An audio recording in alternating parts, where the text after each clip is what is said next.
Good morning, students. Students, we are doing the chapter Light. We have completed all the topics from this chapter, and now today I am going to explain the exercises. Exercise A, B, C, and D. In exercise A, we have to fill the blanks. Question number 1 of this is an image which can be obtained on a screen is called a dash. As you know that the image which can be obtained on a screen is known as real image. The second one is the angle of reflection dash the angle of incidence.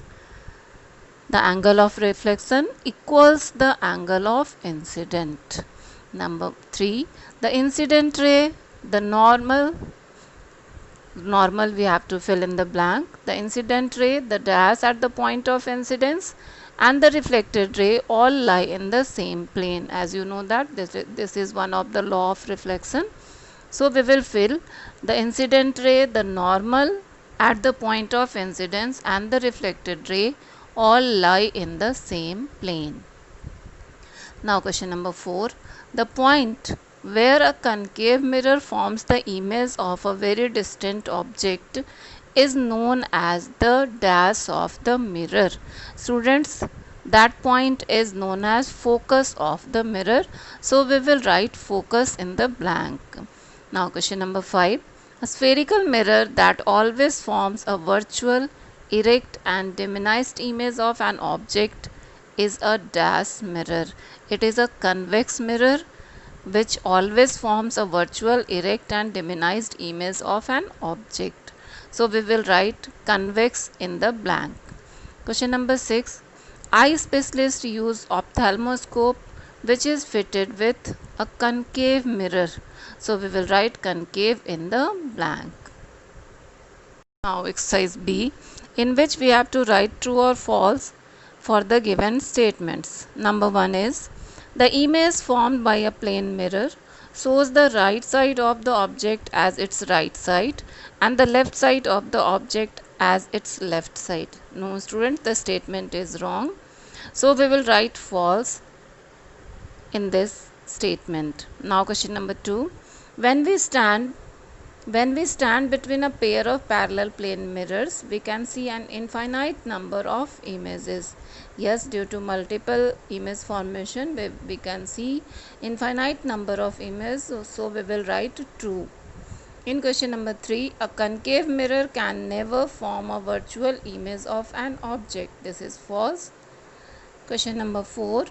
We can use either a concave mirror or a convex mirror as the reflector in torches. It is also false. We will use concave mirror as the reflector in torches.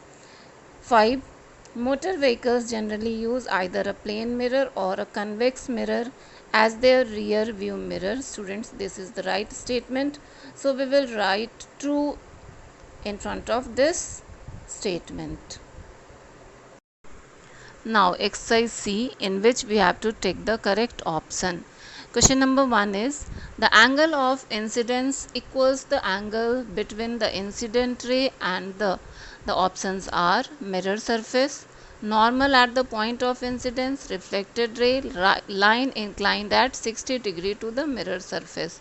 Second option, that is normal at the point of incidence, is correct. So we will take this option. In question number 2, a ray of light falling normally on a plane mirror gets reflected in such a way that if the ray of light falling normally on a plane mirror, after reflection it just retraces the path. So we will take the option just retraces the path. In question number 3, the central point of the section of the sphere used for making a spherical mirror is known as as you know, the central point of the mirror is known as pole of the mirror. So we will take first option, pole of the mirror. In question number 4, the distance between the object and its image in a plane mirror is 6 meters. If the object moves 1 meter towards the mirror, then the new distance between the object and its image will be, as you know that if the object moves 1 meter towards the mirror, then the image also moves 1 meter towards the object. So the correct answer is 4 meter. In question number 5, the rear view mirror of car is a plane mirror. A driver is reversing his car at a speed of 4 meter per second. The driver sees in his rear view mirror the image of a scooter parked behind his car.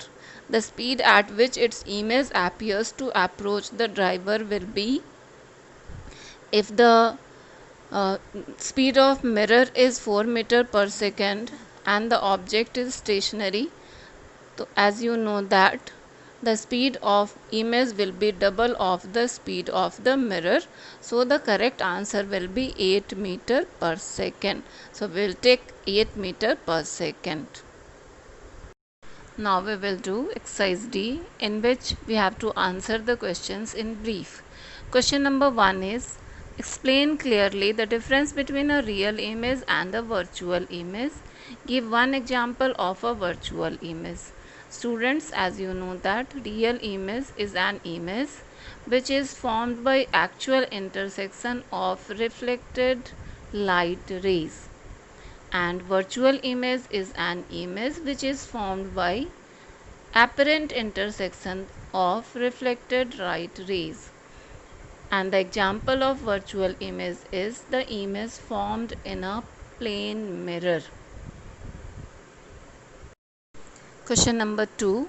How does changing the distance of the object from a convex mirror affect the size and nature of the image formed by it? Changing the distance of the object from a convex mirror does not affect the size and nature of the image formed by it. As you know that in any case the image formed in a convex mirror is virtual, erect, diminished, and it is formed between pole and focus of the mirror. In question number 3, you have to draw a ray diagram to show the formation of an image when the object is placed between the center of curvature and focus point of a concave mirror. It is drawn in which we have taken the object between center of curvature and focus. The image is formed beyond C. In question number 4, the question is, where should we keep an object in front of a concave mirror so as to get a virtual and magnified image of it? To get a virtual and magnified image of an object in a concave mirror, we should keep the object between pole and focus of the concave mirror. Students, to get a virtual and magnified image of an object in a concave mirror, we should keep the object between pole and focus of the concave mirror. In question number 5, the magnified image of an object appears to formed by an apparent intersection of the reflected rays. It is on the same side of as the object. What can you say about nature of the image? The type of mirror used.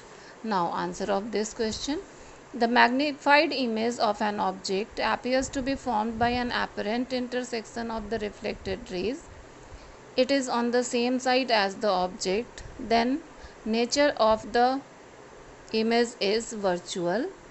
Nature of the image is virtual and the type of mirror used is concave mirror.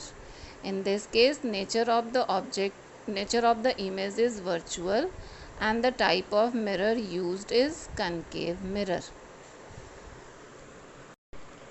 Now in question number 6, Rohit suggested to his father to fix a security mirror which would provide them with a wider view of the surroundings of their shop.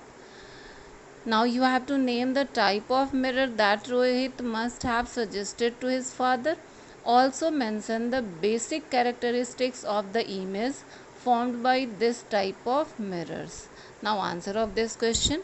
The type of mirror that Rohit must have suggested to his father is convex mirror. The basic characteristics of the image formed by this type of mirror are virtual, The image formed is virtual, diminished, erect, and always formed between pole and focus of the mirror.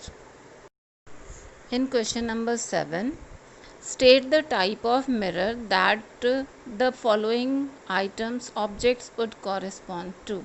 The number 1 is inside of a stainless steel bowl. Inside of a stainless steel bowl would correspond to concave mirror. Reflector of a torch, it is also concave mirror. A polished shining wooden surface is a plane mirror, and the shiny outer surface of the bicycle bale is the convex mirror. So students, we have completed exercise D of the chapter light. We will do exercise E in the next session. Thank you. Have a nice day.